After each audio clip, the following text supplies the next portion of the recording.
Hello everyone. Today applications of biotechnology. So அதில் பார்த்தீங்கன்னா transgenic animals. Okay. So in general transgenic plants கேள்விப்பட்டிருப்பீங்க. இது வந்து transgenic animals. Okay. Animals have their own DNA. Okay. Additionally they have extra gene, foreign gene. So நம்ம incorporate பண்ணுறோம் foreign gene. These animals are called transgenic animals. Okay, so we are incorporating extra gene. அந்த extra ஜீனை எதுக்கு செலுத்துகிறோம் அப்படின்னா ஒரு ப்ரோட்டீனை manufacture பண்ணுறதுக்கு அந்த அனிமலோட எம்ப்ரியோவில் அல்லது ஜைகோட்டில் இன்ட்ரடியூஸ் பண்ணுறோம். Right. So what are the animals are in general produced? Transgenic rats, rabbits, pigs, sheep, cows and fishes. இதெல்லாமே இந்த ஃபிஷ்ஷெல்லாம் பார்த்திங்கன்னா அதோட மீட் கண்டென்ட் அதிகப்படுத்துறதுக்காக, அதேமாதிரி கவுஸ்னால் மில்க்கு, அதோட குவாலிட்டி, அதோட கண்டென்ட், அதோட ப்ரோட்டீன் கண்டென்ட் அதெல்லாம் இன்க்ரீஸ் பண்ணுறதுக்காக. ஆனால் 95% of the existing transgenic animals are mice. Okay, so எலிகள் அதுதான் வந்து 95% இந்த ஃபீல்டில் யூஸ் ஆகுது. Next some of the example with beneficial activity of transgenic animals சொல்கிறேன். ஃபஸ்ட்டு, டிரான்ஜெனிக் அனிமல்ஸ் ஒரு பயோ ரியாக்டர் மாதிரி தான் இது. ஸோ ஏன் அப்படின்னா பயாலஜிக்கல் ப்ராடக்டை தயார் பண்ணி கொடுக்கக்கூடிய ஒரு பயோ ரியாக்டர் மாதிரி தான் இந்த டிரான்ஜெனிக் அனிமல்ஸ். இதில் வந்து நம்ம என்ன பண்ணுறோம்னா ஒரு போர்ஷன் ஆஃப் டிஎன்ஏவை இன்ட்ரடியூஸ் பண்ணுறோம். அப்படி இன்ட்ரடியூஸ் பண்ணும்போது அந்த ப்ரோட்டீன், அந்த டிஎன்ஏ வந்து டிரான்ஸ்லேஷன் மூலமாகவும் டிரான்ஸ்கிரிப்ஷன் மூலமாகவும் ப்ரோட்டீனை ப்ரொடியூஸ் பண்ணணும் இல்லையா? So that portion of DNA which encodes for a particular product of human protein, அந்த ஹியூமன் ப்ரோட்டீனை நம்ம என்ன பண்ணுவோம், ஐசோலேஷன் பண்ணி ட்ரக்காக மாற்றி யூஸ் பண்ணிக்கலாம். ஓகே, ஃபார் எக்ஸாம்பிள் எம்பைசிமான்னு ஒரு டிசீஸ் இருக்குது, லங்கு இன்ஃபெக்ஷன், எம்பைசிமா கேள்விப்பட்டிருப்பீங்க. அதுக்கு வந்து ட்ரீட்மெண்ட்டுக்கு யூஸ் ஆகக்கூடிய ட்ரக்கு பேர் ஆல்ஃபா-1 ஆன்டிட்ரிப்சின். ஆல்ஃபா-1 ஆன்டிட்ரிப்சின் அதை வந்து நம்ம டிரான்ஜெனிக் அனிமல்ஸ் மூலமாக ப்ரொடியூஸ் பண்ண முடியும். ஓகே. செகண்ட், டிரான்ஜெனிக் மைஸ் வந்து அதிகமாக ஏன் யூஸ் பண்ணுறாங்க அப்படின்னா வேக்சின் ப்ரிப்பரேஷனுக்கு டிரான்ஜெனிக் மைஸ் வந்து அதிகமாக யூஸ் பண்ணுவாங்க. Vaccine preparation. ஓகே, நம்ம வேக்சின் ப்ரிப்பரேஷனுக்கு one of the best example monoclonal antibody கூட சொல்லலாம். ஓகே, ஆன்டிபாடி ப்ரொடக்ஷனுக்கும் அது யூஸ் ஆகுது. அது ஒரு தடுப்பு மருந்து மாதிரி தான். ஓகே, இங்கே வேக்சினை வந்து ஃபஸ்ட்டு ஹியூமனுக்கு செலுத்துறதுக்கு முன்னாடி நமக்கு மைஸில் தான் செலுத்துவாங்க. ஓகே, அப்படி மைஸில் செலுத்தி அந்த டாக்ஸிக் சப்ஸ்டன்ஸோட அந்த சென்சிட்டிவ் டெஸ்ட் பண்ணிடுவாங்க. ஓகே, அது transgenic animals made that carry genes which make them more sensitive to toxic substance. Okay, then non transgenic animals. Transgenic பண்ணப்பட்ட அனிமல் வந்து நம்ம செலுத்துகிற அந்த டாக்ஸிக் சப்ஸ்டன்ஸுக்கு ரொம்ப சென்சிட்டிவாக இருக்கும். நான் டிரான்ஜெனிக் அனிமலை காட்டிலும் அது சென்சிட்டிவாக இருக்கும். டாக்ஸிசிட்டி டெஸ்டிங் அப்படிங்கிறது இந்த மைஸில் பண்ணுறோம் இல்லையா, இது வந்து எதுக்காக யூஸ் ஆகுதுன்னா லெஸ் டைமில் நமக்கு ரிசல்ட் கிடச்சிடும். ஸோ அதுதான் டிரான்ஜெனிக் மைஸோட benefit. Okay, right. So next topic என்ன அப்படின்னு பார்த்தா இப்போ மெடிசின் ஃபீல்டுக்கு வந்துடுவோம். அதில் applications of biotechnology in medicine field. Okay, so இந்த தெராபட்டிக் ட்ரக்ஸ் அப்படிங்கிறது என்னென்னா mass production of safe and more effective therapeutic drugs by biotechnology அப்படின்னு சொல்லுவாங்க. ஸோ இந்த ட்ரக் ப்ரொடக்ஷன் பை பயோடெக்னாலஜிங்கிறது ரெட் பயோடெக்னாலஜி அல்லது மெடிக்கல் பயோடெக்னாலஜின்னு சொல்லுவாங்க. Okay, right. Okay, one of the best drug first biotechnology மூலமாக ப்ரொடியூஸ் பண்ணப்பட்ட பெஸ்ட்டு ட்ரக் எதுனா, ட்ரக்னு சொல்ல முடியாது, இது ஹார்மோன். Okay, insulin. ஓகேங்களா? ஸோ இந்த இன்சுலின்னா நம்ம ஹியூமலின் அப்படின்னு சொல்லலாம். Okay, so very first human இன்சுலினை யார் ப்ரொடியூஸ் பண்ணாங்க அப்படின்னு பார்த்தா எலி லில்லி அப்படிங்கிறவர் 1983 வெரி ஃபஸ்ட் ப்ரொடியூஸ் பண்ணார். ஐ வில் சே எலி லில்லி. ஓகே, இந்த ஏர்லியர் மெத்தடில் என்ன பண்ணாங்கன்னா டயபெட்டிஸ் ட்ரீட் பண்ணுறதுக்கு டயபெட்டிஸ் இன்சுலின் யூஸ்டு ஃபார் டயபெட்டிஸை வந்து எதுலேருந்து ப்ரிப்பேர் பண்ணாங்கன்னா பேங்க்ரியாஸ் ஆஃப் ஸ்லாட்டர்டு கேட்டில் அண்ட் பிக்ஸ்லேருந்து, கட் பண்ணக்கூடிய கேட்டில் அண்ட் பிக்ஸ்லேருந்து இன்சுலினை ஐசோலேட் பண்ணி அதை யூஸ் பண்ணாங்க. ஓகே, ஆனால் அந்த மாதிரி யூஸ் பண்ணும்போது சில பேஷண்ட்டுக்கு அது அலர்ஜியை காசும். ஓகேங்களா, அலர்ஜியை காசும். ரைட். அதனால் ஹியூமன் இன்சுலினை பயோடெக்னாலஜி மெத்தட் படி வெரி ஃபஸ்ட்டு யார் ப்ரொடியூஸ் பண்ணாங்கன்னா 1983 எலி லில்லி அப்படிங்கிற American company prepared to DNA sequence இந்த இன்சுலினை ப்ரொடியூஸ் பண்ணாங்க. அது என்னங்கிறத அப்புறம் சொல்கிறேன். ஃபர்ஸ்ட் ஆஃப் ஆல் நம்ம இந்த இன்சுலினோட ஸ்ட்ரக்சர் பாருங்கள். இன்சுலின் ஃபஸ்ட்டு மெச்சூர் ஃபார்மில் ஃபார்ம் ஆகாதுங்க, ப்ரோ இன்சுலினாக தான் ஃபார்ம் ஆகும். ஓகேங்களா, ப்ரோ இன்சுலின்னா என்ன? பொதுவாகவே 2 செயின் இருக்கும், protein chain A and pin 2 chain இருக்கும். ஆனால் ப்ரோ இன்சுலினில் 3 செயின் இருக்கும். ஓகேங்களா, ஏபிசி அடிஷ்னலாக இருக்கும். இந்த பாருங்கள், இதுதான் சி. இந்த பெரிய செயினாக இருக்குல்ல, அதுதான் சி. ஓகேங்களா, இந்த பெரிய செயினான அந்த சி வந்து எதுக்கு யூஸ் ஆகுதுன்னா 2 பர்பஸ்க்காக யூஸ் ஆகுது. சரிங்களா, ஒன்று வந்து இன்சுலினோட ஃபோல்டிங்க்கு யூஸ் ஆகுது. சரிங்களா, இன்சுலினோட ஃபோல்டிங்க்கு யூஸ் ஆகுது. ரெண்டாவது வந்து ஏபி செயினுக்கு இடையில் டைசல்ஃபைடு பிரிட்ஜ் ஃபார்ம் பண்ணுறதுக்கும் யூஸ் ஆகுது. ஓகேங்களா, இப்போ இந்த இன்சுலின் பாருங்கள், இதுதான் original insulin, mature form of insulin. இதில் A chain B chain 2 chain இருக்கும். ஓகேங்களா, ஏபின்னு 2 செயின் இருக்கும். இந்த 2 செயின் சேர்ந்தது தான் இன்சுலின். ஆனால் ப்ரோ இன்சுலினில் 3 செயின் இருக்கும். ஸோ இந்த சி பெப்டைடு தனியாக ரிமூவ் ஆகிடும். ஜென்ரலாக இந்த 3 செயினுமே எங்கே ப்ரொடியூஸ் ஆகுது அப்படின்னு பார்த்தீங்கன்னா பேங்க்ரியாட்டிக் செல்ஸ், அதில் ஐலட்ஸ் ஆஃப் லாங்கர்ஹான்ஸ் பீட்டா செல்னு ஒரு செல் இருக்குது இல்லையா, அந்த பீட்டா செல்லோட எண்டோபிளாஸ்மிக் ரெட்டிகுலத்தில் இந்த 3 செயினும் ப்ரொடியூஸ் ஆகும். இனிஷியலி 3 செயினும் இந்த ப்ரோ இன்சுலின் ஃபார்மில் அட்டாச் ஆகிடும். தென் லேட்டர் இது கோல்கி அப்பேரட்டஸில் இந்த சி பெப்டைடை வந்து ரிமூவ்ட் இன் கோல்கி அப்பேரட்டஸ். ஸோ எண்டோபிளாஸ்மிக் ரெட்டிகுலத்தில், அதாவது ரஃப் ஆர்இஆர்னு சொல்லுவாங்க, அங்கே ப்ரொடியூஸ் ஆகுது ப்ரோ இன்சுலின். மெச்சூர் ஆகிற இடம் வந்து Golgi apparatus. C chain removed by Golgi apparatus. இப்போ ஏபி செயின் மட்டும்தான் இருக்கும். ஓகேங்களா, டோட்டலாக இன்சுலினை பற்றி பார்க்கலாம். ஏபியை மட்டும் தான் நம்ம பார்க்கணும். இன்சுலின் இதில் பார்த்தீங்கன்னா 51 அமினோ ஆசிட் இருக்கும். So 51 amino acids are arranged in the form of 2 chains. A செயினில் ஒரு 21, பி செயினில் ஒரு 30. அப்போ பி செயின் தான் லாங். ஸோ இது வந்து ஏ செயின், இது வந்து பி, இது சி. சி வந்து என்னன்னு கேட்டிங்கன்னா அதுலேயும் 31 அமினோ ஆசிட்ஸ் இருக்கும். ஸோ 21 30 சியில் வந்து கொடுக்கல, ஆனால் 31 இருக்கும் அமினோ ஆசிட்ஸ். ஜென்ரலாக ஒரு இன்சுலினில் ஏயும் பியும் டைசல்ஃபைடு பிரிட்ஜில் அட்டாச் ஆகிருக்கும். ஓகேங்களா, ஆனால் எல்லா மேமல்ஸ்லேயும் இனிஷியலாக சிந்தசிஸ் ஆகும்போது ப்ரோ இன்சுலின் அப்படிங்கிறது சி செயினோட தான் இருக்கும். ஆனால் இது வந்து ரிமூவ் ஆகிடும். ஓகேங்களா, இதில் மெயின் சேலஞ்ச் என்ன தெரியுங்களா? ஆர்டிஎன்ஏ டெக்னாலஜி மூலமாக இன்சுலினை ப்ரொடியூஸ் பண்ணுறதுல என்ன பிரச்சனை அப்படின்னா, இன்சுலின் ஃபார்ம் பண்ணிடலாம், ஆனால் அந்த மெச்சூர் இன்சுலின் ஏபி மட்டும் இருக்கக்கூடிய இன்சுலினை ப்ரொடியூஸ் பண்ணுறது கஷ்டம். ஓகேங்களா, அதனால தான் இந்த 1983 என்ன பண்ணாங்கன்னா எலி லில்லி கம்பெனியில் இந்த ஃபஸ்ட்டு என்ன பண்ணாங்கன்னா ஏபி 2 செயினையும் தனித்தனியாக ப்ரிப்பேர் பண்ணாங்க. அதாவது DNA for AB chain introduced separately into the E coli plasmids of E coli to produce insulin chain. அப்போ ஏயும் பியும் தனித்தனியாக ப்ரொடியூஸ் ஆகிடும். அதை எக்ஸ்ட்ராக்ட் பண்ணி கம்பைன் பண்ணுறாங்க. எப்படி கம்பைன் பண்ணுறாங்கன்னா டைசல்ஃபைடு பாண்டு மூலமாக கம்பைன் பண்ணுறாங்க. ஓகேங்களா, ஸோ இதுதான் இன்சுலினை பற்றிய நோட்ஸ். ஸோ இன்சுலின் பற்றி we have some other notes. இது பார்த்தீங்கன்னா இதில் 2 செயின் இருக்கும். ஸோ இது சி செயின், எத்தனை அமினோ ஆசிட் இருக்குது? 31. இது ஏ, எத்தனை அமினோ ஆசிட் இருக்குது? 20. இது பி, இதில் எத்தனை இருக்குது? 30. ஓகேங்களா, இது என்ன இன்சுலின்? Bro insulin. இது என்ன இன்சுலின்? Mature insulin. இது என்னது? C peptide. சி பெப்டைடோட வேலை என்ன? ஒன்று மேக் ஃபோல்டிங், ரெண்டாவது இந்த டைசல்ஃபைடு பிரிட்ஜை ஃபார்ம் பண்ணுறது. ஓகேங்களா, ஸோ இதெல்லாம் ஜீன் பற்றிய ஒரு, அதாவது இன்சுலின் ஜீன் பற்றிய இது ப்ரோட்டீன், இன்சுலின் ப்ரோட்டீனை பற்றிய ஒரு இன்ட்ரொடக்ஷன். ஓகே, நெக்ஸ்ட்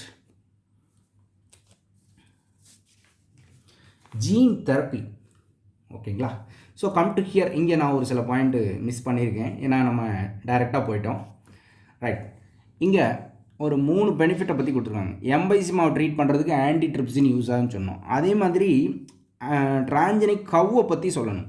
முதல்ல 1997 ஒரு ஃபஸ்ட்டு டிரான்ஜெனிக் கவ் மேக் பண்ணாங்க, ரோசிங்கிற பேரில்.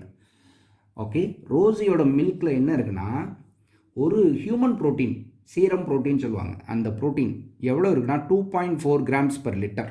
ஒரு பெரிய அமௌண்ட் ஆஃப் ஹியூமன் புரோட்டீன். என்ன புரோட்டீன்னா ஆல்ஃபா லாக்டல்புமின். உங்களுக்கு தெரியும் albumin is a serum protein. Serum protein 3 types இருக்குது. அல்புமின், குளோபுலின், அப்புறம் வந்து த்ராம்பின். ஓகே, ஸோ இது வந்து ஹியூமன் டயட்டில் ஒரு ஓகே. இந்த டிரான்ஜெனிக் கவ்வோட பேர் வந்து ரோசி. சரிங்களா? அடுத்தது டிரான்ஜெனிக் மைஸ் பற்றி, antitrypsin, transgenic cows and transgenic mice, இது 3 பற்றியும் கொஷின் கேட்கக்கூடிய ஏரியாஸ்.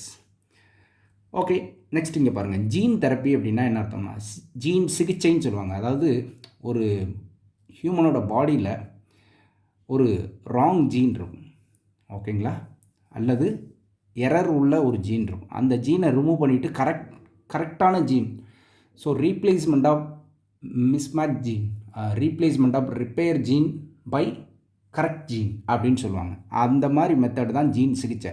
ஆனால் ஹியூமன் பாடியில் டைரெக்டாக பண்ணிட முடியாது. சைகோட்டில் பண்ணால் அடுத்த ஜென்ரேஷனுக்கு தான் அந்த இது பண்ண முடியும். ஒன்று சைகோட்டில் பண்ணலாம், இல்லைன்னா ஸ்பெர்ம், இல்லைன்னா ஓவம், அந்த மாதிரி கேமிட்லேயும் பண்ண முடியும். பட் எது பண்ணாலும் அடுத்தடுத்த ஜென்ரேஷனுக்கு அது ட்ரான்ஸ்ஃபர் ஆகும். ஓகேங்களா? ரைட். ஃபஸ்ட்டு ஜீன் தெரப்பி எங்கே பண்ணாங்கன்னா 1990 ஒரு 4 இயர் ஓல்டு கேர்ள். அந்த பொண்ணுக்கு என்ன பிரச்சனைனா சிட்டுங்கிற நோய் இருக்குது. சிட்டுனா ஒரு ஆட்டோ இம்யூன் டிசீஸ், ஓகேங்களா, ஒரு ஜெனட்டிக் டிஸார்டர்.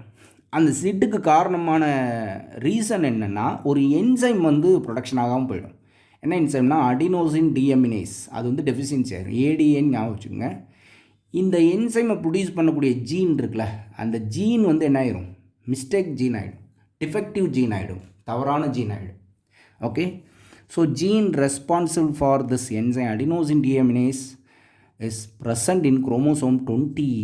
இது வந்து 20வது குரோமோசோமில் இருக்கும். அந்த 20வது குரோமோசோமில் இருக்கக்கூடிய இந்த ஜீன் ஏடிஏ ஜீன்னு சொல்லுவாங்க. அது வந்து ரிப்பேரட்டிவ் ஆகிடும், டிஃபெக்ட் ஆகிடும். மியூட்டேஷன்னாலேயோ எதுனாலேயோ சம்டைம்ஸ் ஜெனட்டிக்கலாவோ இந்த மாதிரி மிஸ்டேக் ஆகுது இல்லையா, அதை கரெக்ஷன் பண்ணுறதுக்கு என்ன பண்ணுறோம், இந்த ஜீனை வந்து என்ன பண்ணுறாங்கன்னா ரீப்ளேஸ் பண்ணுறாங்க. ஓகேங்களா? அது எப்படி பண்ணுவாங்கன்னு பாருங்கள்.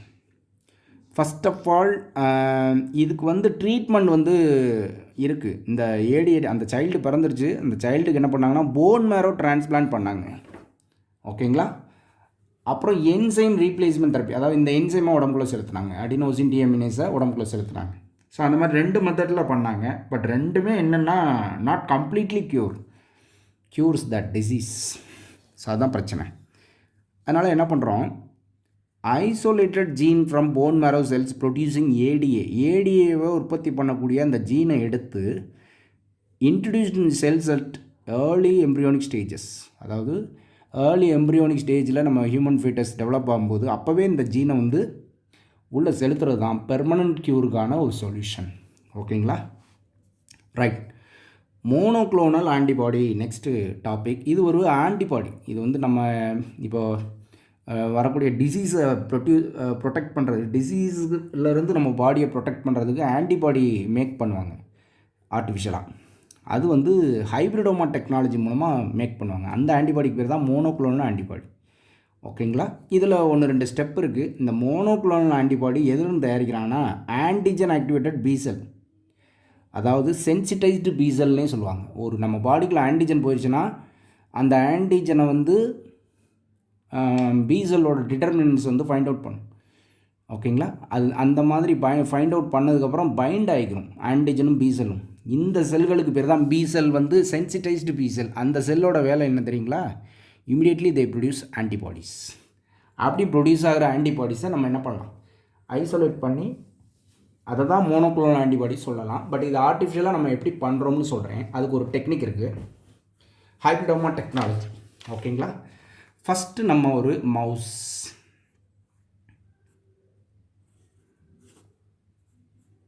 ஒரு எலி இருக்குது.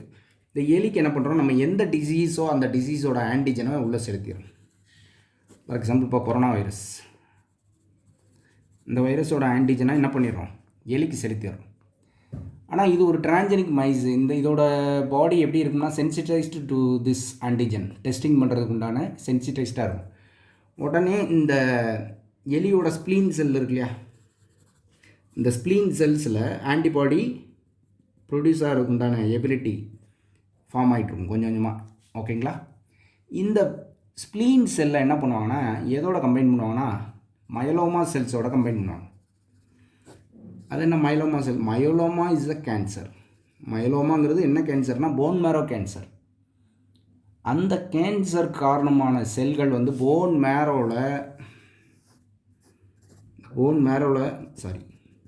மேரோவில் இருக்கக்கூடிய ஒரு செல்ஸ் தான் பிளாஸ்மா செல்லுன்னு சொல்லுவாங்க. இந்த செல்லுக்கு பேர் பிளாஸ்மா செல். ஆனால் இந்த பிளாஸ்மா செல்லு அப்நார்மல் க்ரோத்தாக ஒரு பெரிய செல்ஸாக மாறினா அந்த செல்லு வந்து கேன்சரை மாறிடுச்சுன்னு அர்த்தம். அந்த செல்லுக்கு பேர் தான் மயலோமா செல்ஸ். ஸோ இந்த மயலோமா செல்ஸ், அதாவது கேன்சர் காசிங் செல்ஸை எடுத்துகிட்டு வந்து என்ன பண்ணுறோம், ரெண்டையும் கம்பைன் பண்ணுறோம், ஹைப்ரிடைசேஷன் பண்ணுறோம். அதுக்கு பேர் தான் hybridoma technology. Hybridoma, மயலோமாவை spleen செல்லோடு add பண்ணுறோம், அதுக்கு பேர் தான் ஹைப்ரிடோமா. இப்போ ஒரு சில செல் வந்து கம்பைண்ட் ஆகும், ஒரு சில செல் கம்பைண்ட் ஆகாது, நமக்கு தெரியாது. அப்போ எந்த செல் ஹைப்ரிட் செல்லோ அதை மட்டும் தான் செலக்ட் பண்ண முடியும். அதுக்காக நம்ம ஹேட் மீடியம் அப்படின்னு சொல்லுவாங்க. ஹேட் மீடியத்தில் அந்த ஹைப்ரிடோமா செல்ஸை டெவலப் பண்ணுவாங்க. அது ஹைப்ரிட் செல்ஸை மட்டும்தான் allow to grow hybrid cells only, not other cells.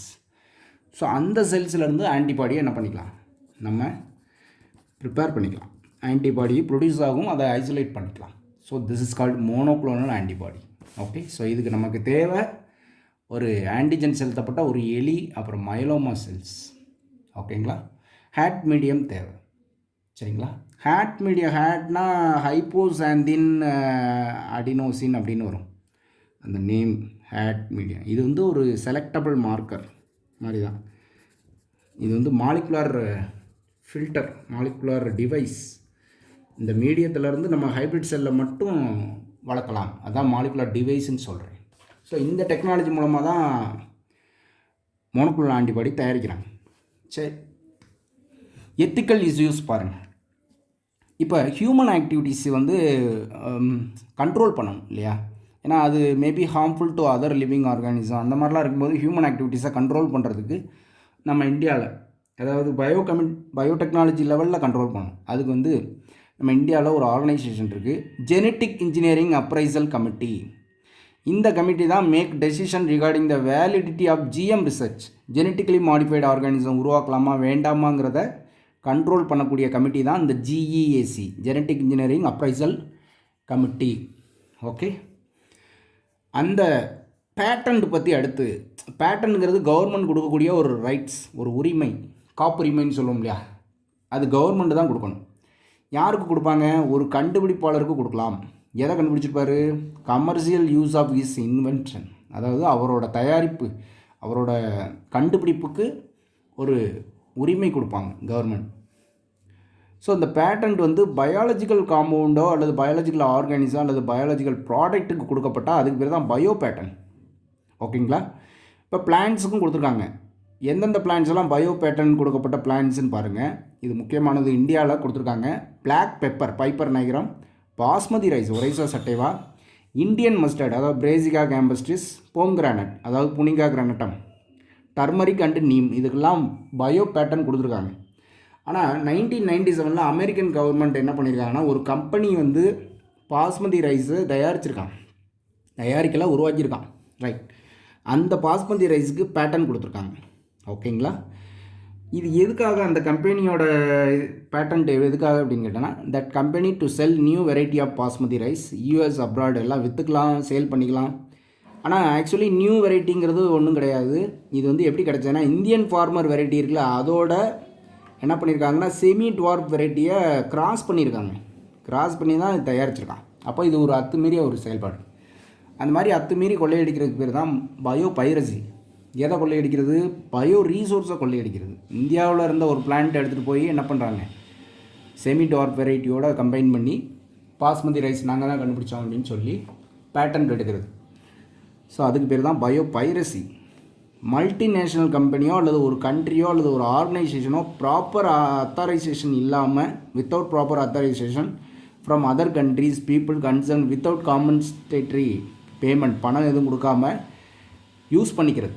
அதுக்கு பேர் தான் பயோ பைரசி, உயிர் பொருள் கொள்ளை. Next bio ethics.